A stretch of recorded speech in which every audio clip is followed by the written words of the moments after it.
Happy Monday, and welcome to another episode of Cases That Should Have Gone to the Supreme Court of Canada, but didn't. Today we're talking about business records exceptions to the hearsay rule.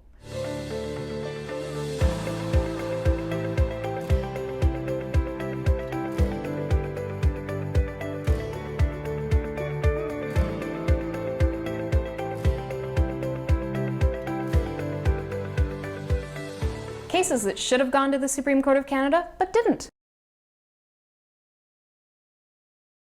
Tracy Abbott brought a challenge to a decision made by the Saskatchewan Power Corporation. And in the course of the hearing, it was intended that certain records that were in the possession of the RCMP would introduce into the hearing as evidence for the truth of their contents without those witnesses having to be called.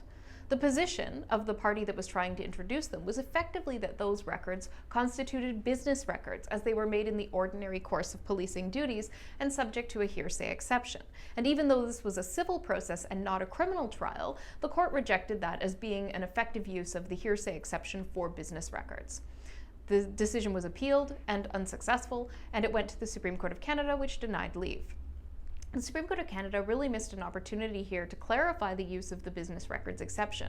As we frequently see now, more and more businesses doing more and more record keeping because that is necessary in the course of running businesses, the definition of what is a business record and the manner in which business records are used both in civil and criminal trials is starting to become a little more dilute than what was originally intended when the legislation was drafted. It's now not just used for the purposes of demonstrating financial irregularities or financial regularities with respect to companies. It's gone well beyond that. And the crux of this is this case where it was sought to have RCMP-related police reports introduced as a business record exception.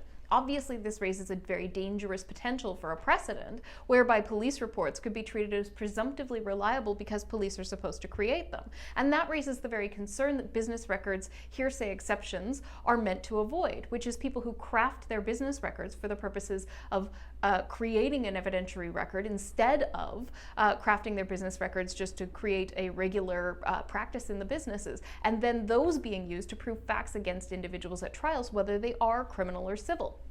If we start to dilute the definition of business records to the degree that was sought in this case, then we risk creating injustice in criminal trials. And the Supreme Court of Canada had an opportunity to rein in what is being done with the hearsay exceptions in Canadian law and try and make them more fair and more reasonable and what they were originally intended to be, which was to put in reliable evidence that didn't need to be tested through cross-examination, which is obviously not what is happening any longer when it comes to business records.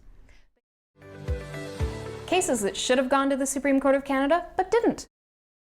Thank you for tuning in to another episode of Cases That Should Have Gone to the Supreme Court of Canada, but didn't. I'm Kyla Lee at Acumen Law. Thank you to Brazen Bull Creative for putting together these videos. Please like, subscribe, and share with your friends.